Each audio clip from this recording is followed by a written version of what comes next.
Colonel Rob Maness has a lifelong record of providing dedicated service to this nation. Having worked his way up from the enlisted ranks to full colonel, he served our country for more than 32 years. He has served as a bomber squadron commander, bomb disposal technician, Joint Chiefs of Staff Operations Officer, assisted the National Security Team with the campaign plan for the global war on terrorism. He authored the first theater nuclear war plan and served as the Vice Commander of America's largest airborne intelligence wing. Colonel Rob Maness is a true American hero.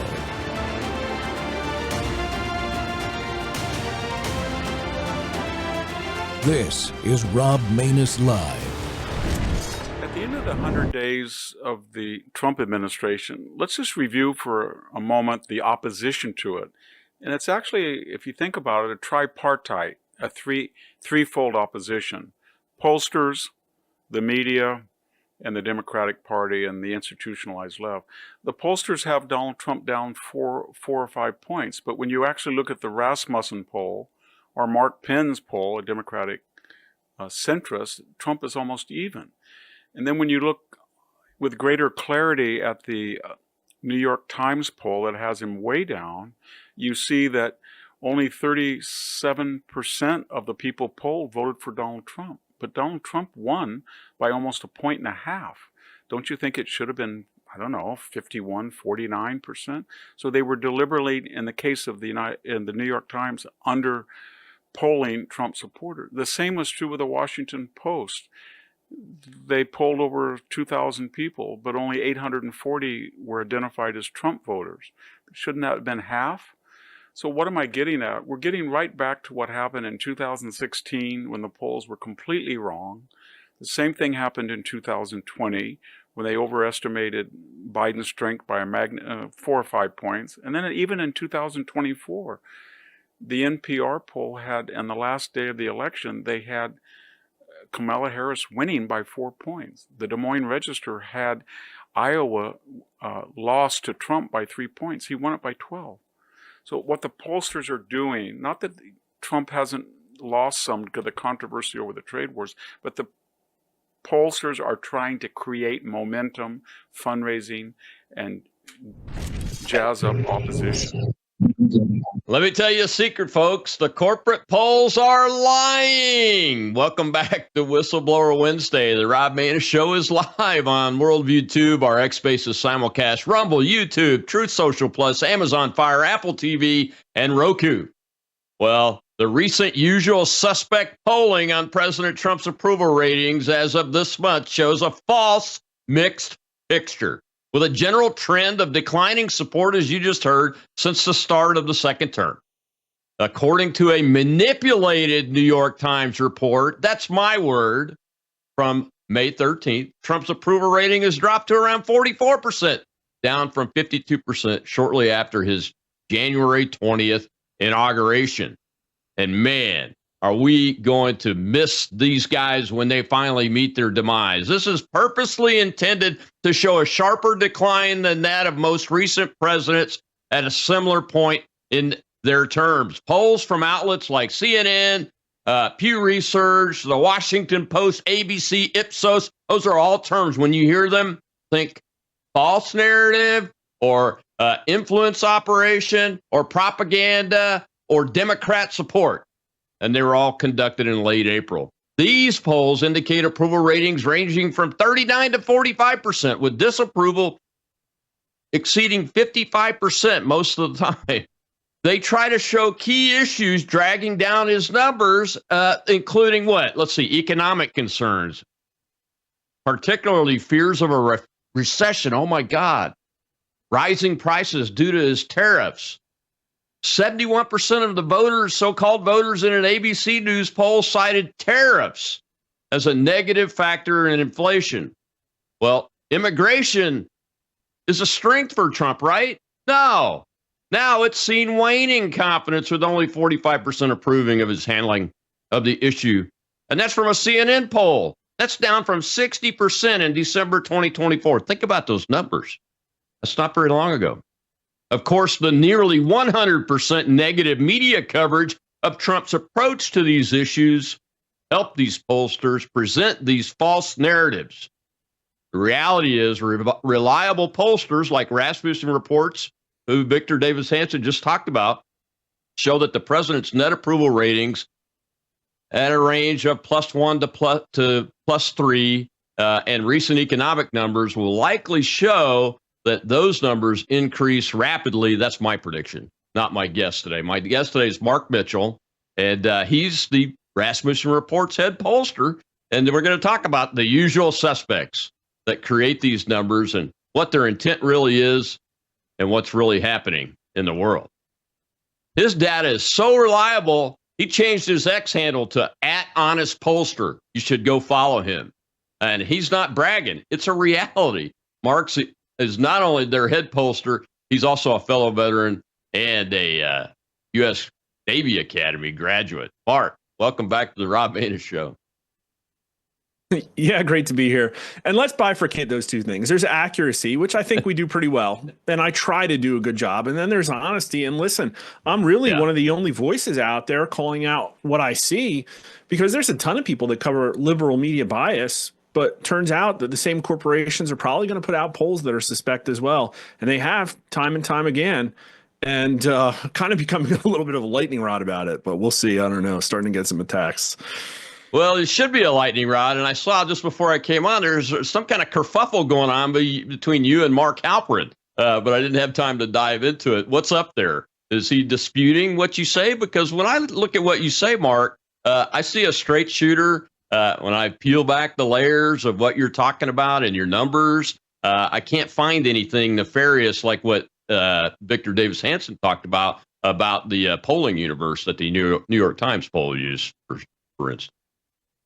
Well, I try to explain what I'm seeing, and I'm not trying to make predictions. I'm trying to give people data, and I make my data accessible and talk through it. And if you look at, Mark Halperin's friends with Jay Ann Seltzer that had that horrible miss that Victor Davis Hanson talked about. And if you look at her interview about that miss, she wasn't very specific about why she thought it happens. And that's different than what I would do. I would be really frustrated and have exact answers of what went wrong with my sample and how I wasn't going to do it again. And so what ultimately, in my opinion, it comes down to is an openness and a willingness to defend your work. Listen, we're humans. We make mistakes. Communication's hard. Sometimes we say words that, we don't mean. But I look at Mark Halperin's segment that he did on us, I think it was last week, and he used logical fallacies and called us things like a Republican pollster. I'm not a Republican pollster. I'm going to rip on Republicans tonight on my poll because the polling for them is pretty bad. And it's like, okay, you're going to lead your segment with here's a Republican pollster telling you that the fake news polls are lying and, they're not fake. And then he goes on to say, well, they do have a habitually left-wing bias. Well, is that fake or not? Because that's what I thought fake news meant, was that they had a habitually left-wing bias. So it's like if I listen to a segment where my name's talked about for 45 seconds and there's like 5 logical fallacies in it, I don't know if I can have an honest discussion with a person like that about it or not. I would love to try, but it's all about that point that you talked about. And here's the truth. Donald Trump's approval rating was dropping for most of January, February, and March. Well, guess what? That's what every president does. They have a honeymoon.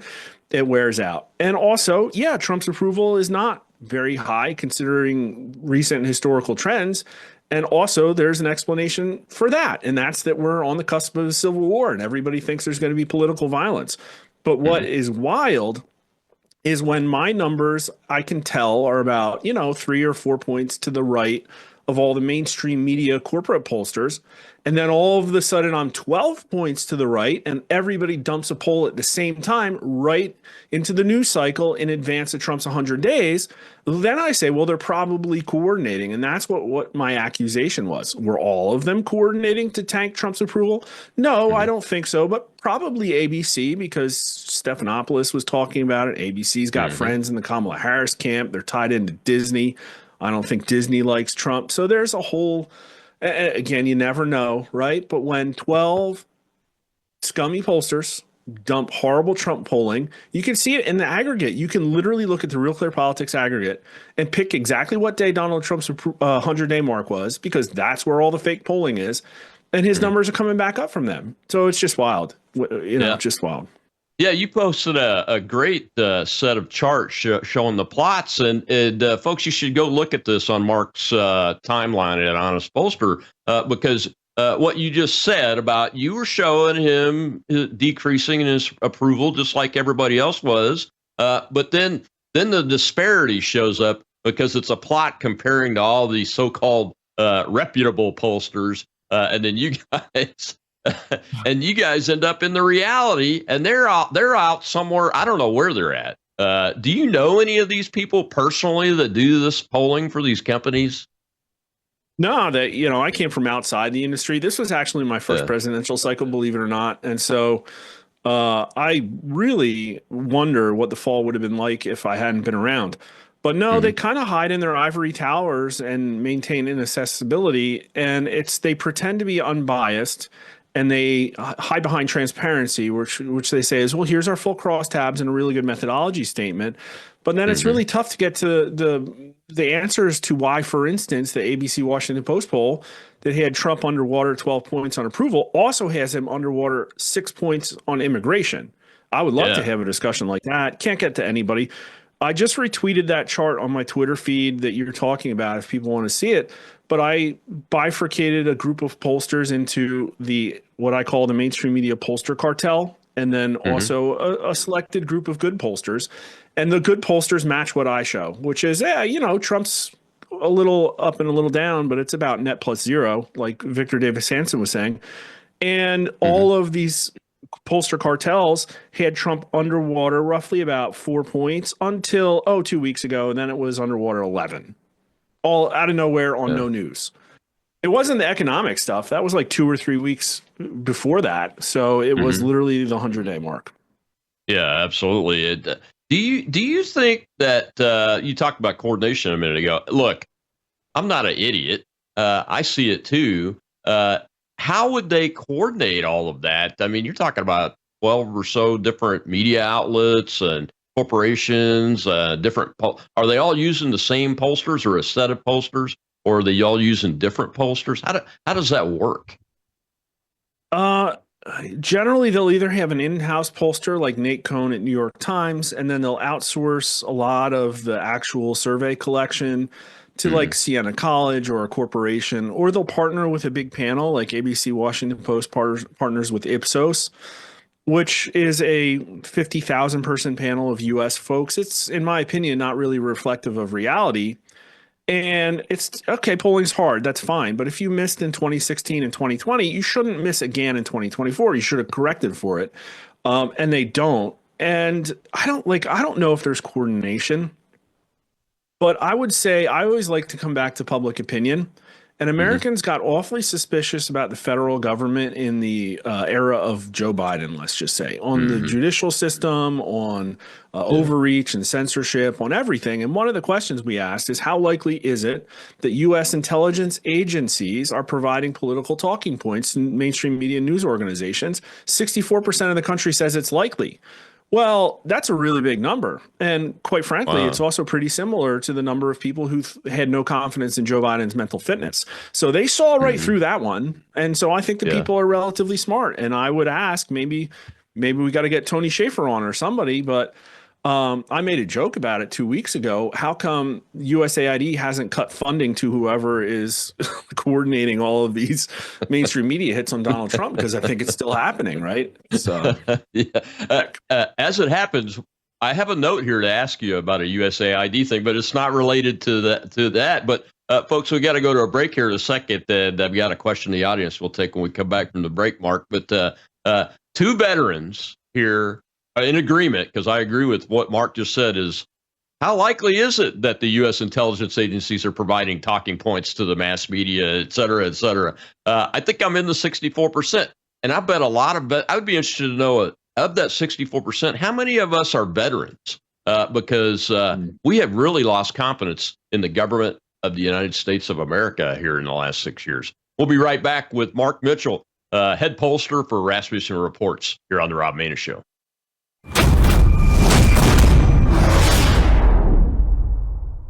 Hello, I'm Brandon House. Is the government tracking you? Do they have access to all your data?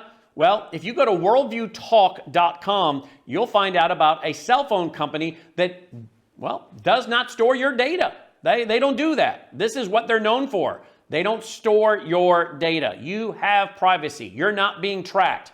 That's why a lot of folks are turning to worldviewtalk.com. You'll find their prices are very competitive. All the details are there at worldviewtalk.com. Again, worldviewtalk.com.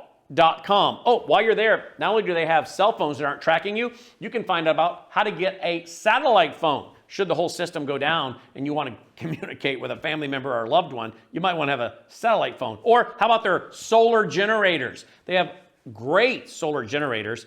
Check them all out right now. Worldviewtalk.com, worldviewtalk.com. There's a new Washington Post ABC Ipsos poll that's out today. Their headline, Trump's immigration ratings turn negative. He's always been able to count on people being with him on the nasty things he says about immigrants. Not anymore. People are not with him on immigration anymore. The thing he can always count on having a positive approval rating on, not anymore. So it's all bad for Trump in terms of the public just soundly rejecting everything he's doing, even the stuff that he says just for political effect. It's having the opposite political effect that he intends. I don't know that we have ever seen another first 100 days from any president this roundly rejected and hated by the American people. Welcome back to the Rob Maida Show. It's Whistleblower Wednesday, and I had to put the pollster show on Whistleblower Wednesday because I feel like we're always whistleblowing. My guest is Mark Mitchell, the head pollster for Rasmussen Reports, and former Navy veteran, or a Navy veteran, and fellow veteran, servant of the United States of America. Well, Mark, before I get to my question for you about that little clip there, let's take a question from the audience. Shell is our host, and I think it's her that's got a question over there. Go ahead, Shell. Hello, Mark.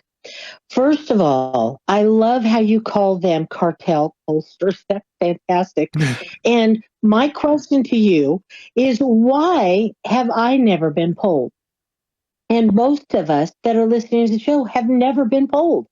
Nobody's ever called. So why is that, sir? Yeah. Here's a tough one for people to swallow. You're never going to get polled anymore. It's becoming harder and harder to reach people and more expensive. And quite frankly, with how small Rasmussen Reports is, it's a miracle we're still able to poll at all. They've tried to shut us down so much, and there's no money in honest polling either. But essentially, we have about 400,000 people who still have landline phones that love to answer our surveys. There's still 85 million landline phones in the U.S. Now, if you're on the do not call list or you don't have a landline, you're probably not going to get into that cycle. And then the other roughly 55% of our polling, because landline is mostly older people, is online panel aggregators. And you're welcome to go join an online panel like Metro Opinions or SurveyMo. We pay people to take our surveys. And you might eventually get a Rasmussen poll, but you're going to have to answer a whole lot of questions about what brand of cheese you prefer and stuff like that. And so there are people that are doing SMS-based, like cell phone-based dialing, and we will eventually, we haven't had to yet. It's kind of super expensive. That's the kind of stuff that New York Times can afford and then fail. And so someday maybe, but so many people don't pick up cell phones or respond to texts anymore either, that it's just really impossible to get a wide spread of America.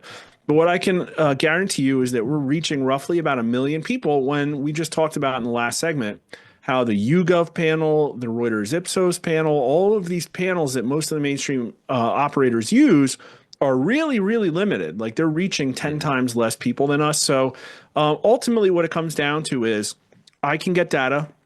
I can try to predict an election outcome. I can see how close I am and then adjust for it. And that's the way it's going to go moving forward. There will always be polling as long as there are elections. It's just a question of where the data comes from. Yeah, exactly right. Question for you, based on what you just said, though, you just reminded me that weren't you guys yanked off of 538, the poll aggregator, for being biased Republican? And I laugh like you do, Mark, when I say that, because I've been watching you since you came on the scene, because I was a Rasmussen watcher before that. And I argue with you all the time when I see some of your results, and I go, "There's no way," all the time. Yeah. So I mean, you're not biased for sure, because I see results and I go, I don't really believe that, but it's them. So let me look around, and invariably, you turned out to have been tracking on the right set of data and tracking on the right trend. So how do they? The question about that clip there with Maddow and the immigration thing. I mean, that's to me as a Trump supporter, it's almost unbelievable, and it makes me chuckle when I see that type of result happen. How do they do that? Because they're not lying, right? They're actually talking about real poll results. Well, there's different forms of lying, as you've been well trained as a former military officer. And I know as well, and it ultimately comes back to integrity. And if you don't have integrity, you'll find a way to convey the message that you want. And if you do have integrity, you're super conscientious that you're actually telling people the truth. And so even let's just say for a moment that the ABC Washington Post poll was completely on the up and up, which I don't think it is. If you go back and look at all of their polling, what you see, don't even look at the issue of immigration. Oh, by the way, today our immigration system is broken and everyone knows it. Families who enter our country the right way and play by the rules watch others flout the rules. 69% of the country agrees with that statement. And so that's where we're at on immigration. There's no way Donald Trump's upside down. But what you'll find in all of this ABC Washington Post Ipsos polling is that they always give Donald Trump about a 20 to 25 point favorability sandbag compared to the Democrats. Democrat will be like net +2. Donald Trump will be like net -25 or something like that. And again, what we're talking about is a scenario where Donald Trump's job approval rating is about net 0 right now. It's like +5 today in our numbers, but it's gonna stick around net 0 because you got half the country to vote for him. But even if the ABC poll was on the up and up, you have this entire layer of information gatekeeping where, yeah, obviously Rachel Maddow's production team is going to pick a poll that's bad for Donald Trump, and they're going to lead with it no matter how off that polling might be. My polls say that 64% of America supports mass deportation, and they're not going to have me on. And so there's always this layer of cherry picking that comes back to there's a war going on right now, an information war between the establishment and the anti-establishment. And I'll tell you what, this week, that executive order about the pharma pricing, I think, is going to smoke out a lot of the deception, because I think that's one of the main things that this might be about is advertiser dollars. Yeah, that generates another question. And that's about Senator Thom Tillis. Now, I've been in not in office, but I've been in office, but I've also run for several races, including the U.S. Senate.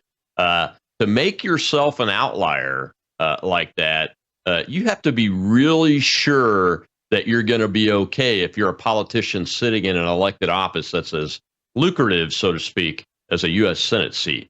And I think he's the first one to get smoked out. What say you? Well, there's a political realignment going on where the Republican Party is the party of Donald Trump and not establishment Republicans. And I think a lot of them haven't woken up to that. They've probably seen movements come and go. But hear it from me, Rasmussen Reports, not a Republican pollster. You guys better wake up, because the paradigm is very different right now. And there are a ton of examples, but Thom Tillis is obviously the recent one. And people have probably called him a rhino for a really long time. And my understanding is he hasn't been winning by massive margins in North Carolina. But he came out and he said, you know what, I'm going to not support Ed Martin's nomination, basically blowing up Ed Martin going to deputy DOJ, right? Right. And Twitter didn't take that at face value. They said, well, hold up, like, let's take a look at this. And he got ratioed and brutalized in the comments and all over Twitter. Thousands of people liking anti-Thom Tillis like tweets. And so he's probably going to get, I'm guessing, a well-funded primary challenge now. My understanding, it's not going to be Laura Trump, but the polling shows that she overwhelmingly wins. But what also happened is just in the last couple of days, people have been digging and they've said, well, look at how much pharmaceutical money that Thom Tillis has taken. It really looks like he's majorly funded by the pharmaceutical industry. And then you go back and look and you search on Twitter and you can see, well, here's Ed Martin tweeting 3, 4, 5 years ago about how great Donald Trump's idea of having a most favored nation pricing arrangement for pharmaceutical drugs would be. And so the conclusion I draw is that if Pharma backs Tom Tillis and Pharma hates Ed Martin, then Tom Tillis is going to hate Ed Martin. And now all of Twitter knows it. And so that's a new paradigm. And I'm really not sure what effect it's going to have on the Republican Party.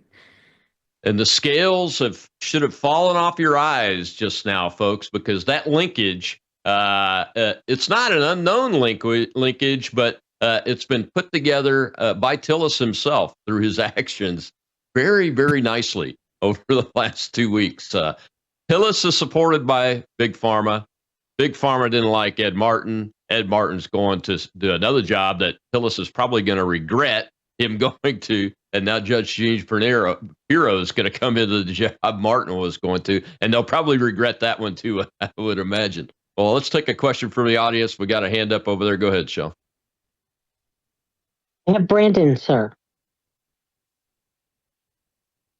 Hey, thanks for having me. My question is around the inaccuracies of these polls. Why do you believe, with the knowledge that the general public has about them and the bias that they tend to have, why do we feel that so many people still believe them and listen to them and follow them to make their own opinions? Well, there's so much control and money and power at stake. We're talking about the keys of the levers of power in the largest superpower the world has ever seen. Tens of trillions of dollars. The power to start wars, and it's just massive.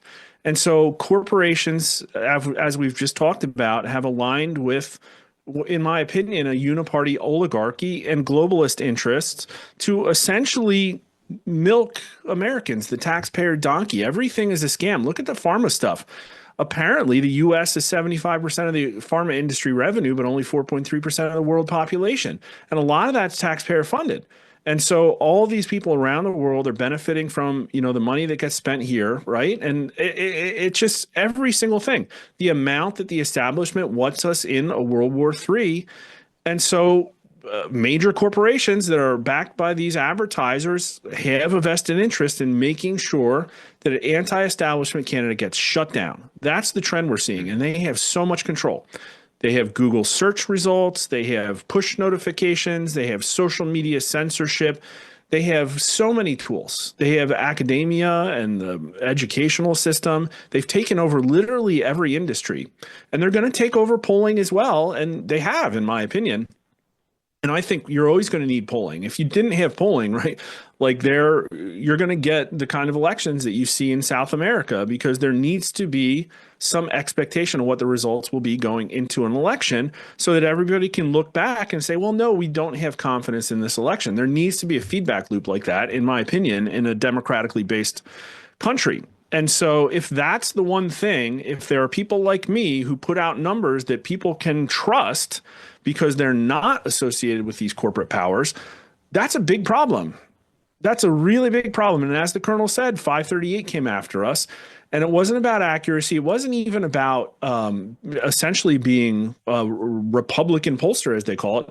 It was because we wouldn't jump through the wickets and hoops that they were asking of us and nobody else. And it was things like, give us proprietary information and explain to us why you don't have an ethical problem because you go on shows like this one or like Steve Bannon or like Fox News. So they were trying to hold us to a different standard, and we weren't able to meet it. And we decided we wouldn't want to. So they threw us out of the aggregate, and they thought that would destroy us. Turns out 538 no longer exists now because it doesn't work. It actually inserts more left-wing bias. So if the key instrument of the entire polling industry, according to them, 538, so many millions of dollars have been sunk into that turd. So many, tens of millions of dollars over the years, trying to push it, trying to use it as the sole source of truth. But it actually inserts more left-wing bias every single time than even the industry aggregate Real Clear Politics. It's pretty transparent what's going on, and it's all an info op. Yeah, it is very transparent, and I've seen it firsthand. We'll talk about that when we come back from this break. And the opening clip, the next break, is going to talk about Donald Trump's economic approval numbers and handling the economy. This one really will blow you away even more than the immigration one. We'll be right back here on the Rob Maness Show with Mark Mitchell, the head pollster of Rasmussen Report.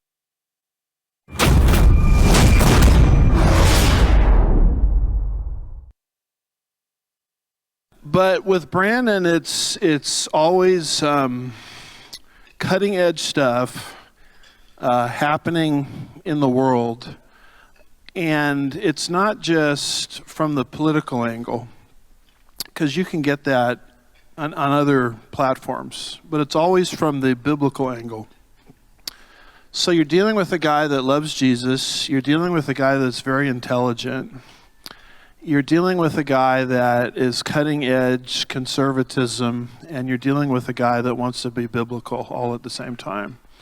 And so for that reason alone, I hope many, many people will not just lift up his ministry in prayer, but will also financially get behind it, because from the angle I'm trying to describe, he really is the only game in town.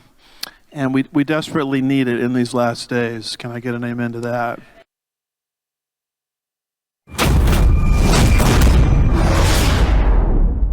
Let me just tell you, the economy and inflation is the whole kit and caboodle. As James Carville once said, it's the economy, stupid, but since I'm standing here with John Berman, it's the economy, smarty pants. Top issue facing America. Look at this. Number one, inflation in the economy at 43%. There ain't anything close to this, my friends. Political division, which comes in at number two, is 14%. That's a nearly 30-point gap. It's the only one that's over 15%.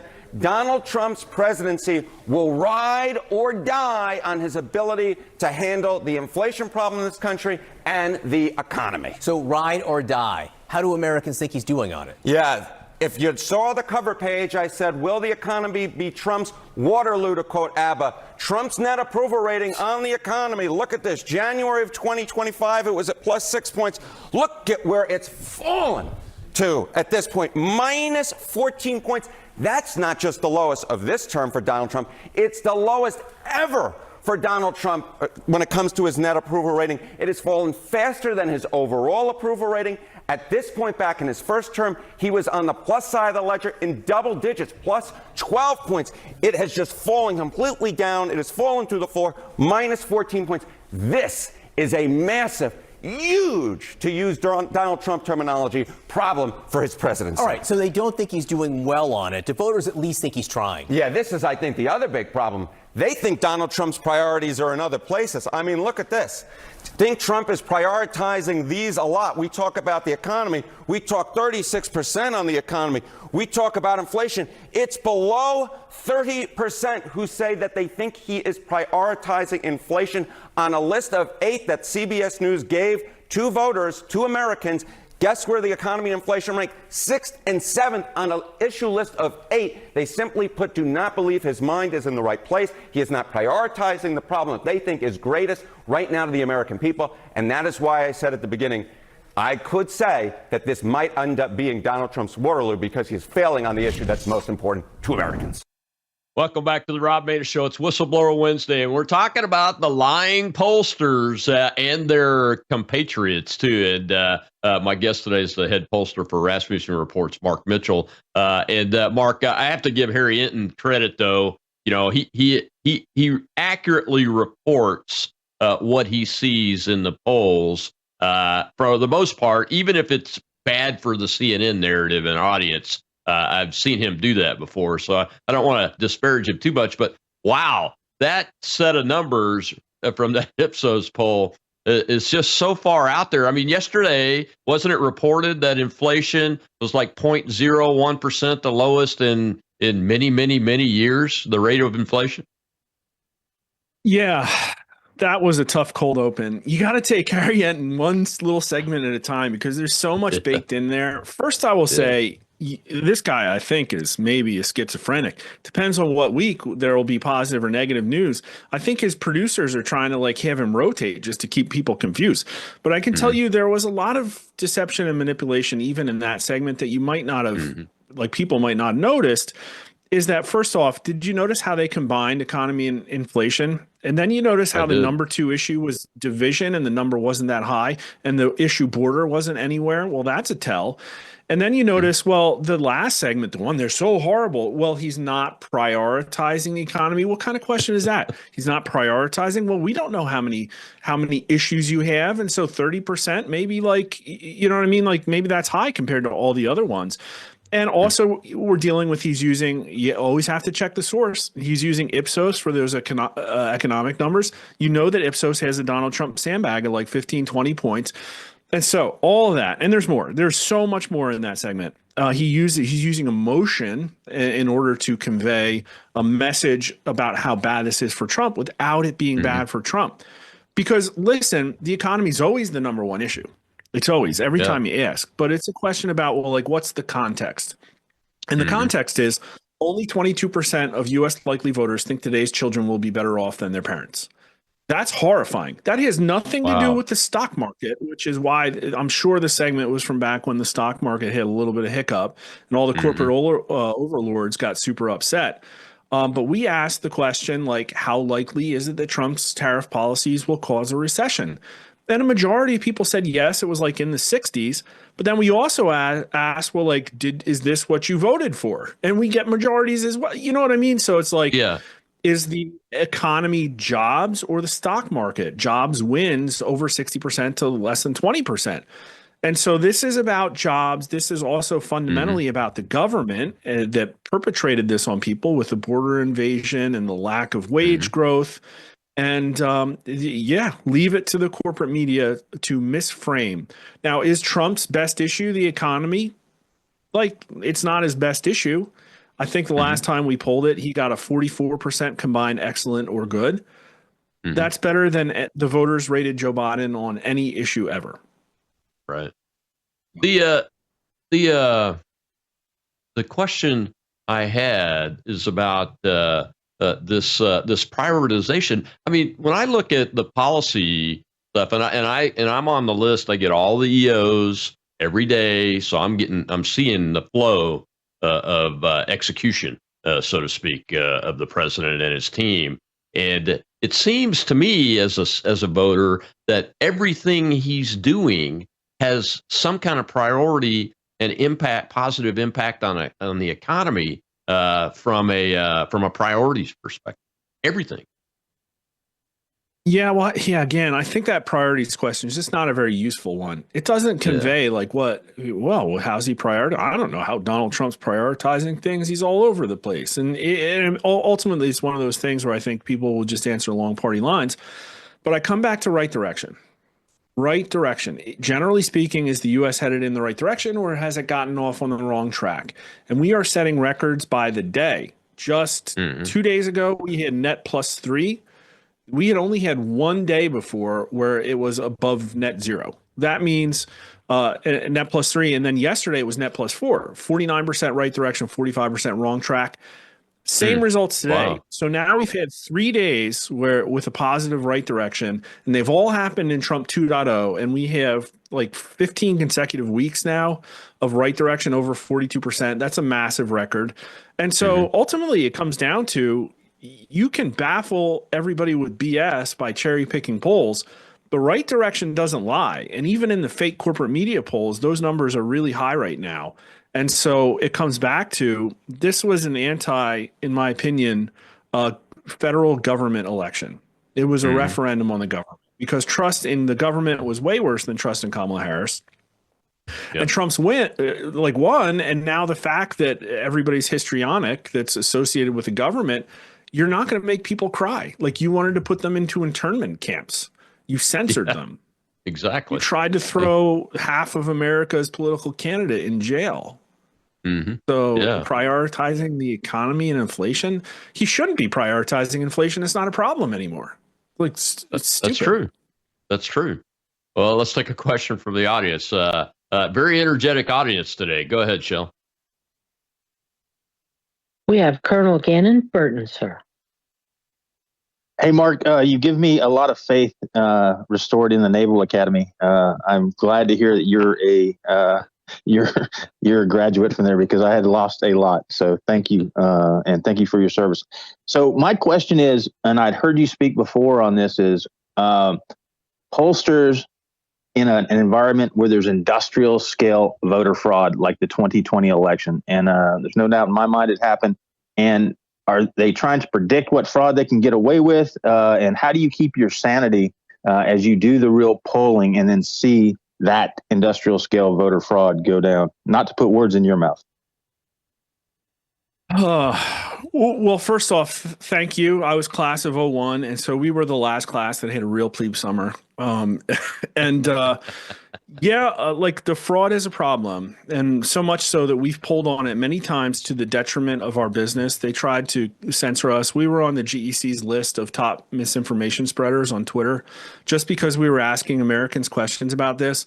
I will say we did, in my opinion, we did a better job than people give us credit for in 2020, because on average we were putting out about Biden +6 in the fall, and our final call was +1, but that's just where the musical chairs stopped. And so they'll cherry pick your final call to slander us.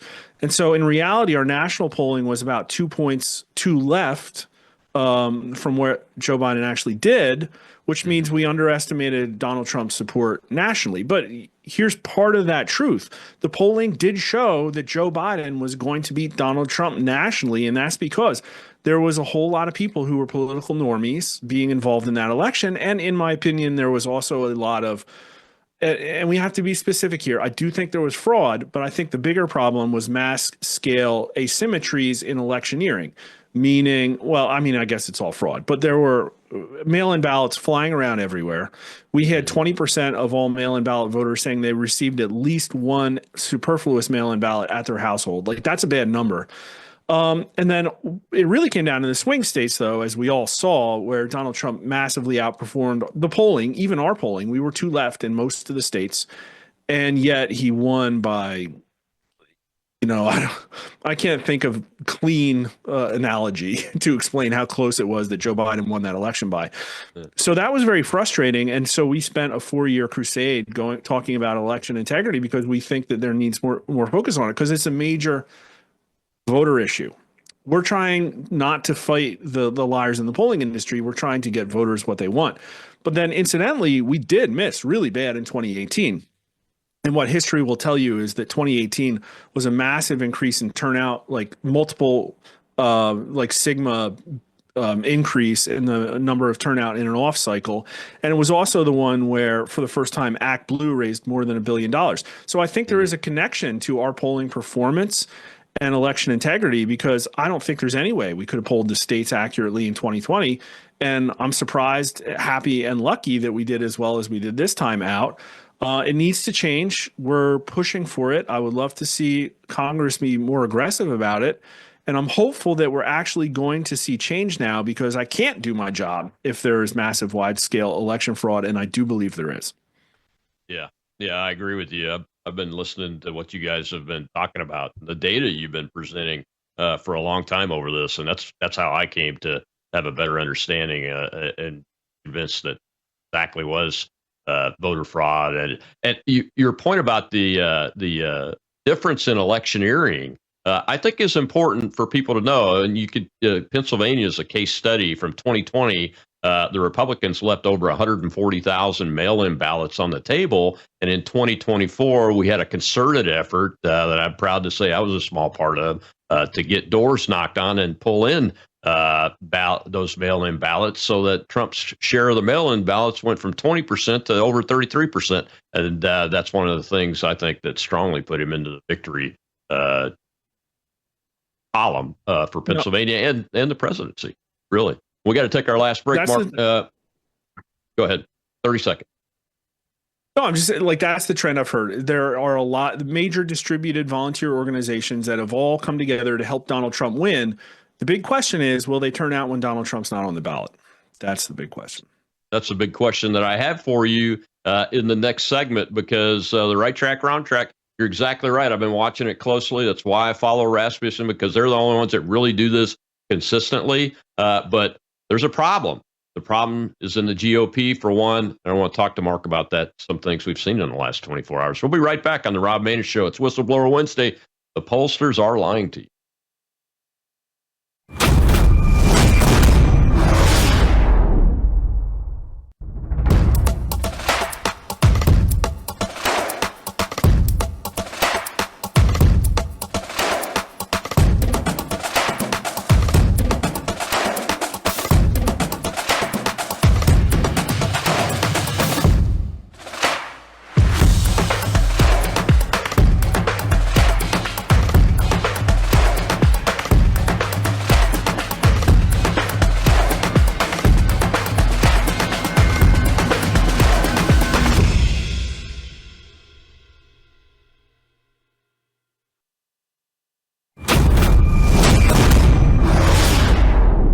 Everything else is a great spirit in the United States right now.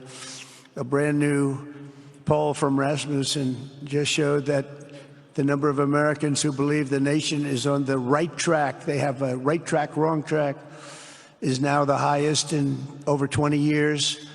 And it hasn't been anything like this because for many years it was the wrong track. And I can tell you for the last 4 years it was definitely the wrong track, but it's the highest it's been in many, many years. We renamed the Gulf of Mexico into the Gulf of America. That was very popular, other than perhaps with Mexico. And most importantly for the people in this room, the days of economic misery under the last administration are rapidly giving way to the greatest economy in the history of the world. We are rocking. The United States is the hottest country, with the exception of your country, I have to say, right? I'm not going to take that on. No, Mohammed, I'm not going to take that on. Wouldn't that be a terrible thing if I made that full statement? But I will not do it. You're hotter. At least as long as I'm up here, you're hotter. But groceries, gasoline, energy, and all other prices are down with no inflation. We have no inflation. In a few short weeks, we've created 464,000 brand new jobs. Think of that. It's almost 500,000 jobs created just in a matter of weeks. Welcome back to the Rob Maness Show. It's Whistleblower Wednesday, and I figured that we had to give the opportunity to hear from the man himself in the last 24 hours. That was President Trump, giving a shout out to Rasmussen Reports. And Mark Mitchell, the head pollster for Rasmussen, is my guest today. And I had to use that clip, Mark, just to give the boss a chance to say those things, because those aren't government jobs he's creating. He's cutting government jobs. Those are real jobs that actually create wealth, that produce things, and those kind of things that he's talking about. There is a dramatic difference that the numbers don't tell you in that. But what I wanted to ask you on the right track, wrong track thing, there's two issues that I have on my mind, and we've got a question from the audience we'll take in a second here. But the first one is, the Republicans in the House tweeted out yesterday that they wanted to get me and you off the sidelines. And I don't know. I know that you're tracking GOP popularity, and you probably do it by house, each house of Congress. What is their real approval rating? Because they're the ones that are sitting on the sidelines in the view of most of the Republicans that I know. Well, what a tweet. I mean, listen, I make some good tweets, but when I have one that gets like 15,000 likes or something like that, you know that I nailed the Twitter zeitgeist, and the Twitter is really not happy after, quite frankly, Republicans got off the sideline, and independents and Democrats got off the sideline to elect Donald Trump. And the Republicans just don't seem like they're governing with the same DEFCON 1 attitude that Donald Trump is. Like, that's the problem.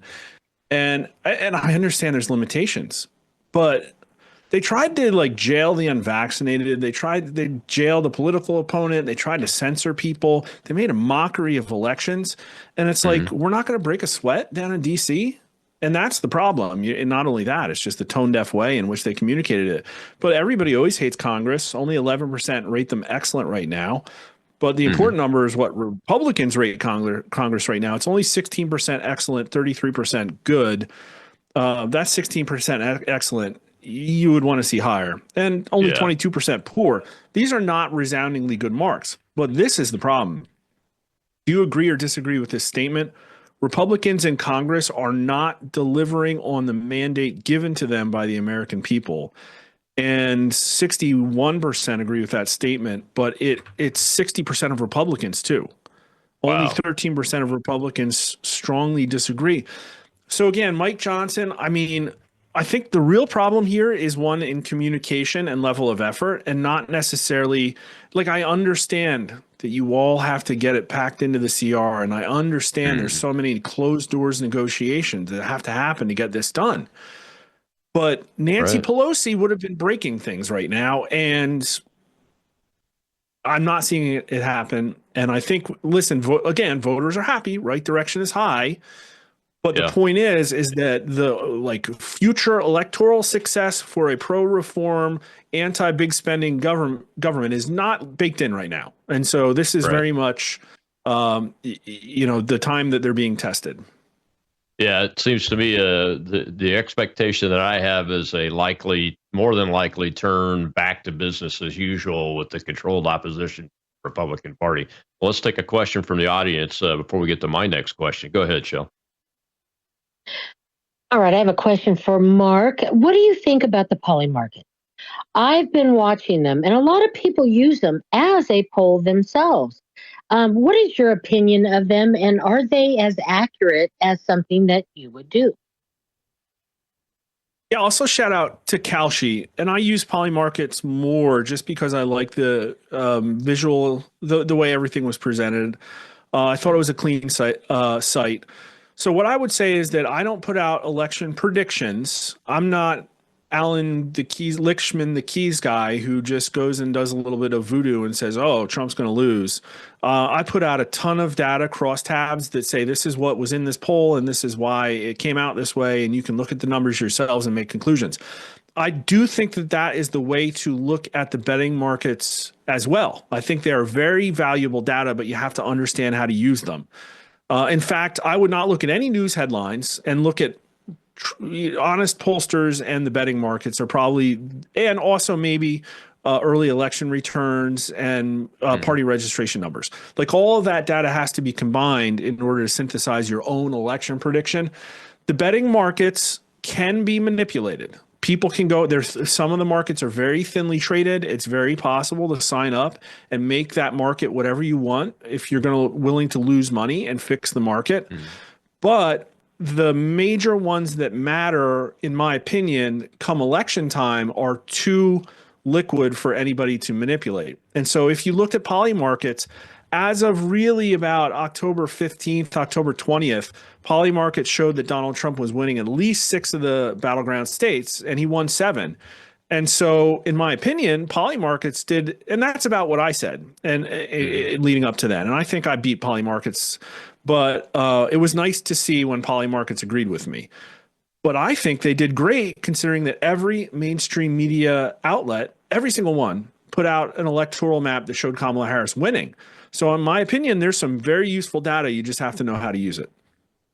Yeah, I started watching them in the 2022 timeframe is when it really got my attention. And my fear was exactly what you talked about, that somebody might be able to manipulate it. So I'm glad you answered that question for me, Mark. The big question, though, you brought up in the last segment, and that is, can Republicans that are reform-minded Republicans on the MAGA agenda, America First policies that Donald Trump was reelected on, and that this Congress was elected on, too, the majority in Congress was elected on, can we win without Donald Trump on the ballot? Because he's not going to be on the ballot.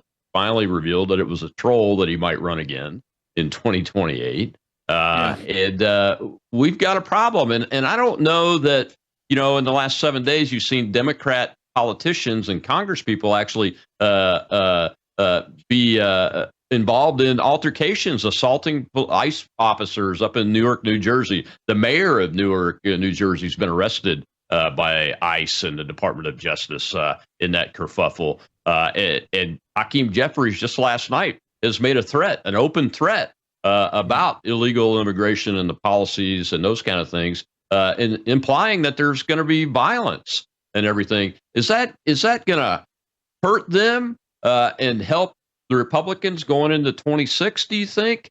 or is this Republican problem going to just continue to languish and languish and languish? What I know you don't project elections, but what's your projection based on what you watch with people and voters, especially on the Republican side, about can we fix this issue in the GOP?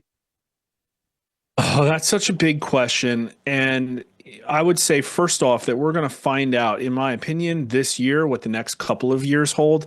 Because I think people put a lot, maybe too much hope in Donald Trump that he's able to fix all of these things. And I think he'll be able to fix a lot. But they're fighting him with every fiber of their being. And I think it'll come to a head. I think everybody's kind of chilled and relaxed right now. But once we get into the fall, or by then, we're going to see how committed the Democrats are. But here's what I'll say.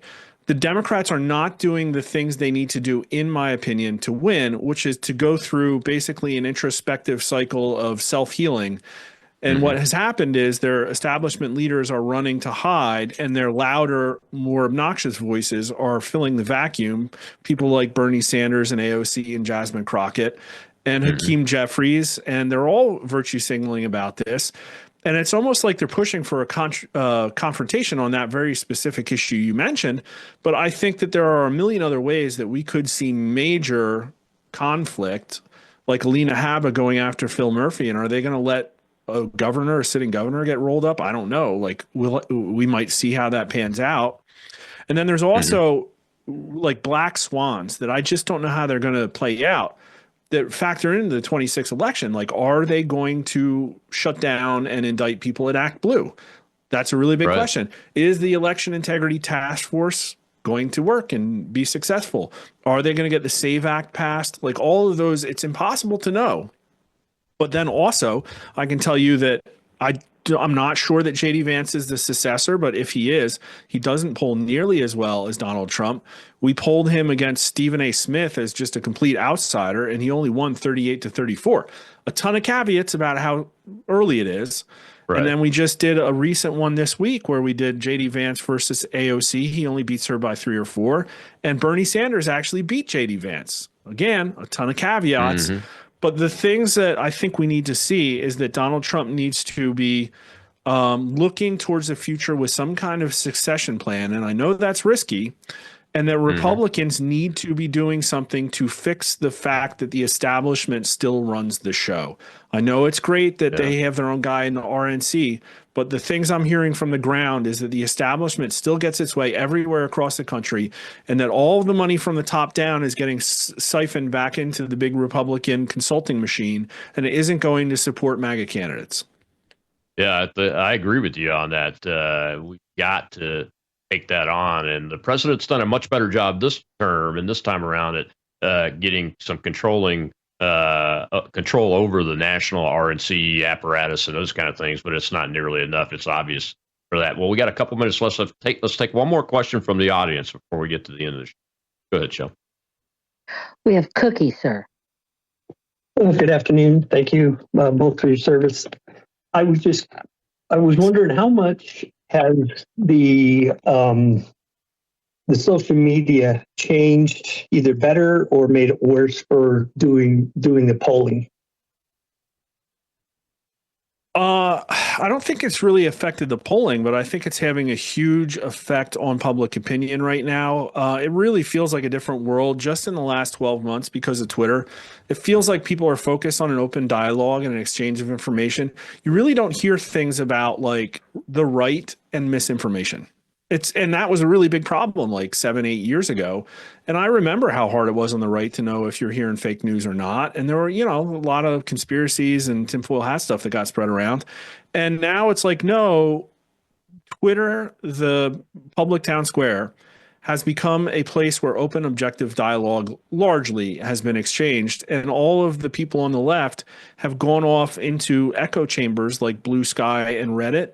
And I think that's dangerous for the country, but I also don't think they're able to win in the marketplace of ideas. That's a problem. And I said it in the fall. I said that if they don't reform, that the cult is going to get cultier, but also smaller.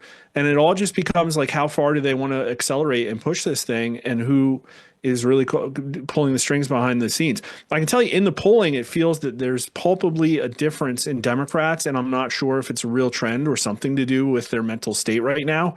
But I have a Donald Trump approval rating like 30% among Democrats. It's never been that high. And so I don't know if there are a ton of lefties out in the romper room somewhere, or they're coordinating to not take our polls. And I guess we'll see. But I think a lot of people came in and said, oh man, I've never seen anything like this. And also we know that Donald Trump got a lot more Democrat support than other people. So it's all going to play out over the next year or two. And I guess we'll see. But man, what a gift to humanity Elon Musk's purchase of Twitter was. Yeah, it certainly was, man. Well, thank you so much, Mark, for spending this hour with us. We appreciate it. And think about this, though. I want to pitch it to you because I thought about this idea as we were talking today. Is if we only had a Saturday Night Live crew like Chevy Chase, Dan Aykroyd, John Belushi, this would make a great skit regularly on Saturday Night Live. The lying pollsters versus the honest pollsters. Think about who you'd want to play you in that. Mark Mitchell from Rasmussen Reports. Go follow him. We'll see you tomorrow on Truth Thursday. Autry Pruitt, chairman of the of a PAC and author and a Trump surrogate and a great guy. We're going to talk about news of the day and the challenges that we're facing out there.